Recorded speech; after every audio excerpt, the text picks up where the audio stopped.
പാതി വിലയ്ക്ക് സ്കൂട്ടർ വാഗ്ദാനം ചെയ്ത് കോടികൾ തട്ടിയ സംഭവത്തിൽ പ്രാഥമിക വിവരശേഖരണം നടത്തി ഇഡി. ബാങ്ക് അക്കൗണ്ടുകൾ ഇഡി പരിശോധിക്കും. അനന്തകൃഷ്ണനെ കസ്റ്റഡിയിൽ വാങ്ങാൻ അന്വേഷണ സംഘം ഇന്ന് കോടതിയിൽ അപേക്ഷ നൽകും. അറസ്റ്റിന് മുമ്പ് പണം തിരികെ നൽകുമെന്ന് അനന്തകൃഷ്ണൻ ഉറപ്പു നൽകുന്ന വീഡിയോ പുറത്തുവന്നു. 300 പ്രവൃത്തി ദിവസങ്ങൾ കൊണ്ട് ഏകദേശം 25,000 കോടി രൂപ CSR ഫണ്ട്. ഇത് നമ്മുടെ പ്രോജക്റ്റിൽ അല്ലോട്ടോ ചെലവഴിച്ചേക്കുന്നത്. ഇവിടുത്തെ പൊതുമേഖലാ സ്ഥാപനങ്ങളും സ്വകാര്യ സ്ഥാപനങ്ങളും ഈ സമൂഹത്തിന്റെ നന്മയ്ക്ക് വേണ്ടി വിവിധ ഗവൺമെന്റ് പ്രോജക്റ്റുകളുമായി ബന്ധപ്പെട്ടുകൊണ്ടോ സന്നദ്ധ സംഘടനകളുമായി ബന്ധപ്പെട്ടുകൊണ്ടോ അവർ നേരിട്ടോ ചെലവഴിക്കുന്ന സാഹചര്യം നിലനിൽക്കെ ഇത്തരം നന്മയുള്ള പ്രവർത്തനങ്ങൾ ചെയ്യുന്ന സന്നദ്ധ സംഘടനകളിലൂടെ കേരളത്തിലേക്ക് അത് കൂടുതലായി എത്തിക്കുന്നതിന് വേണ്ടിയുള്ള ഒരു വലിയ ശ്രമം അത് കഴിഞ്ഞ ജൂൺ മാസം മുതലേ ആരംഭിച്ചു വന്നതിനിടയിൽ സംഘടനാ തലത്തിലുണ്ടായിട്ടുള്ള ചില പാളിച്ചകളും ചില പിണക്കങ്ങളും അതുകൂടാതെ ഈ ഒരു പ്രോജക്റ്റ് നടത്തരുത് എന്ന ലക്ഷ്യത്തോടു കൂടി സ്വാർത്ഥ താല്പര്യക്കാരും ചില ഉദ്യോഗസ്ഥരുമൊക്കെ തീരുമാനിച്ചതിൻ്റെ അടിസ്ഥാനത്തിൽ വലിയ ഒരു പിന്നിൽ നിന്നുള്ളൊരു കുത്തൽ അതാണ് യഥാർത്ഥത്തിൽ ഉണ്ടായത്. അതിനെ അതിജീവിച്ച് തന്നെ മുമ്പോട്ട് നിൽക്കുകയാണ്. പരമാവധി അപേക്ഷകർക്ക് ഒരാഴ്ചയ്ക്കുള്ളിൽ കാര്യങ്ങൾ പോസിറ്റീവായി മുമ്പോട്ട് പോകുന്നു എന്ന അറിയിപ്പ് നിങ്ങൾക്ക് നിങ്ങളുടെ പോർട്ടലിലൂടെ തന്നെ അതിൻ്റെ വർക്കിംഗ് പാറ്റേൺ നീങ്ങുന്ന വിവരം ഒരു മാക്സിമം ഒരാഴ്ചയ്ക്കുള്ളിൽ പോർട്ടലിലൂടെ കാണാൻ കഴിയുന്ന വിധത്തിലുള്ള ഒരു ക്രമീകരണം നടത്തിയിട്ടുണ്ട്. അതിനോടൊപ്പം തന്നെ ഒരു CRM സൗകര്യം, കസ്റ്റമർ റിലേഷൻ മാനേജ്മെൻറ്റ് സൗകര്യവും അതുകൂടാതെ ഓഫീസിൽ നേരിട്ട് കാണുവാൻ ആഴ്ചയിൽ 1-2 ദിവസം സമയം വ്യവസ്ഥ ചെയ്ത് കാണുവാനുള്ളൊരു ക്രമീകരണം ചെയ്തുകൊണ്ട് പോകുന്നു. ഈ ഫെബ്രുവരി മാർച്ച് മാസങ്ങളാണ് കമ്പനികളൊക്കെ ആയിട്ടുള്ള ഒത്തിരി വർക്കുകൾ തീർക്കേണ്ടത് എന്നതുകൊണ്ട് ചില സമയങ്ങളിൽ ഒരു ഒറ്റയാൾ പോരാട്ടം എന്ന രീതിയിൽ കൂടി പോകേണ്ടി വരുന്നതുകൊണ്ടും ഞാൻ തന്നെ നേരിട്ട് പോയി സംസാരിക്കേണ്ടെന്ന ഞാൻ തന്നെ നേരിട്ട് പോയി ചെയ്യേണ്ടതായ ഒരുപാട് കാര്യങ്ങൾ ഉള്ളതുകൊണ്ട് അതിൽ കൂടുതൽ സമയം ചെലവഴിക്കുവാൻ എനിക്ക് സ്വസ്ഥമായി ഓടുവാൻ കഴിഞ്ഞെങ്കിൽ മാത്രമാണ് മറ്റൊരു സൈഡിൽ ഇത്തരം ഫണ്ടുകൾ സമാഹരിച്ച് നിങ്ങളുടെ കൈകളിലേക്ക് ചെറുതും വലുതുമായ ആനുകൂല്യങ്ങളായിട്ടോ സേവനങ്ങളായിട്ടോ എത്തിക്കാൻ കഴിയുകയുള്ളൂ.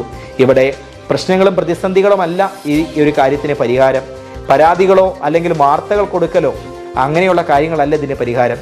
ഞാൻ ഈ പ്രശ്നങ്ങൾ പരിഹരിച്ച് സാമ്പത്തിക സമാഹരണം നടത്തി കാര്യങ്ങൾ നീക്കുമ്പോൾ നിങ്ങളുടെ എല്ലാവരുടെയും കൈകളിലേക്ക് നിങ്ങൾ പകുതി തുക അടച്ച സാധനത്തിന് അതേ പകുതി മൂല്യം കൂടി ചേർത്തുകൊണ്ടുള്ളൊരു സേവനം അല്ലെങ്കിൽ ഒരു വസ്തുവാണ് വരാൻ പോകുന്നത്.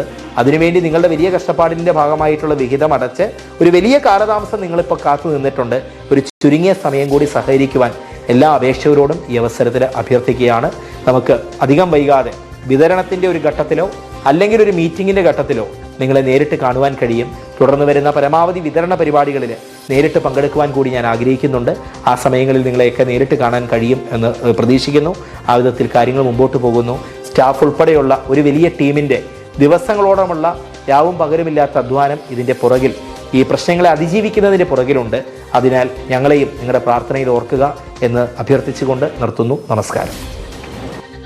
ഇതായിരുന്നു അനന്തുവിൻ്റെ വീഡിയോ ദൃശ്യങ്ങൾ. അതായത് ഈ വിഷയം വിവാദമായതിനു ശേഷവും ഈ പണം നൽകിയവർക്ക് ആ വസ്തുവോ സേവനമോ ഉറപ്പാക്കുകയാണ് ഈ ദൃശ്യങ്ങളിലൂടെ അനന്തു ചെയ്യുന്നത്. തട്ടിപ്പിൽ തൃശൂർ വടക്കാഞ്ചേരിയിലും പരാതി ലഭിച്ചിട്ടുണ്ട്. 48 പേർക്ക് വടക്കാഞ്ചേരിയിൽ പണം നഷ്ടമായി എന്നാണ് പ്രാഥമിക വിവരം. വടക്കാഞ്ചേരി നഗരസഭയിലെ കോൺഗ്രസ് കൗൺസിലർ ബുഷറ റഷീദിനെതിരെയും പരാതിയുണ്ട്. 1000 കോടി രൂപയുടെ തട്ടിപ്പ് നടന്നതായിട്ടാണ് പോലീസ് കണ്ടെത്തിയിട്ടുള്ളത്.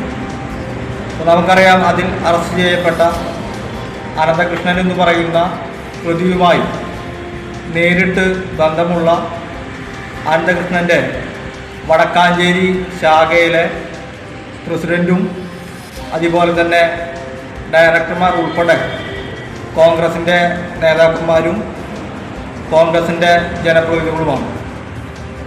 അപ്പോൾ ആളുകൾക്ക് 50% സബ്സിഡിയിൽ നിർധനരായിട്ടുള്ള വനിതകൾക്ക് ഡിജിറ്റൽ ഡിവൈസുകളും സ്കൂട്ടർ ഉൾപ്പെടെ 50% സബ്സിഡിയിൽ നൽകുമെന്ന് പറഞ്ഞ് വടക്കാഞ്ചേരിയിലും സമീപ പ്രദേശങ്ങളിലും വ്യാപകമായി പണപ്പിരിവ് നടത്തുകയാണ്. അങ്ങനെ പണപ്പിരിവ് നടത്തി ആളുകളെ പറ്റിക്കുന്ന സ്ഥിതിയാണ് നിലനിൽക്കുന്നത്. തട്ടിപ്പിൽ വഞ്ചിക്കപ്പെട്ടു എന്നായിരുന്നു വടക്കാഞ്ചേരിയിലെ കോൺഗ്രസ് നഗരസഭാ കൗൺസിലർ ബുഷറ റഷീദിയുടെ പ്രതികരണം.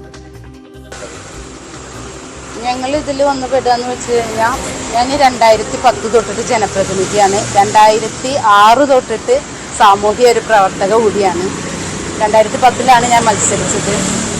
അന്ന് മുതൽ പരിചയമുള്ളതാണ് കുടുംബശ്രീയുടെ RP ആയിട്ടുള്ള റിസോഴ്സ് പേഴ്സൺ ആയിട്ടുള്ള ത്രേസ്യ എന്ന് പറയും. അവരുമായിട്ട് പരിചയമുണ്ട്. പല പ്രൊജക്റ്റുകളും കുടുംബശ്രീ വഴി നടപ്പിലാക്കുന്ന പദ്ധതികളെ കുറിച്ച് എന്നെ അറിയിക്കാറുണ്ട്. ഞാനത് താഴെ തട്ടിൽ സ്ത്രീകളോട് പറയാറുണ്ട്. അവർക്ക് കിട്ടാവുന്ന ആനുകൂല്യങ്ങൾ അവർ മേടിച്ചെടുക്കാറുണ്ട്.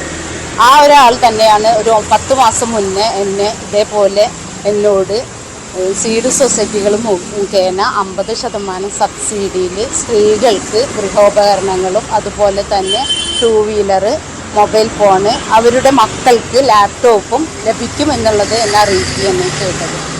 അത് പ്രകാരം സീഡ് സൊസൈറ്റി എന്ന് പറഞ്ഞു കഴിഞ്ഞാൽ ഒരു ബ്ലോക്കിൻ്റെ പരിധിയിൽപ്പെട്ട ആളുകളെ ഒരു പഞ്ചായത്തിൽ നിന്ന് ഒരു കോർഡിനേറ്റർ എന്ന നിലയ്ക്ക് എടുക്കുകയും അവരെ ഒരു ബോർഡ് ആയിട്ടാണ് ഇത് രജിസ്റ്റർ ചെയ്യുക.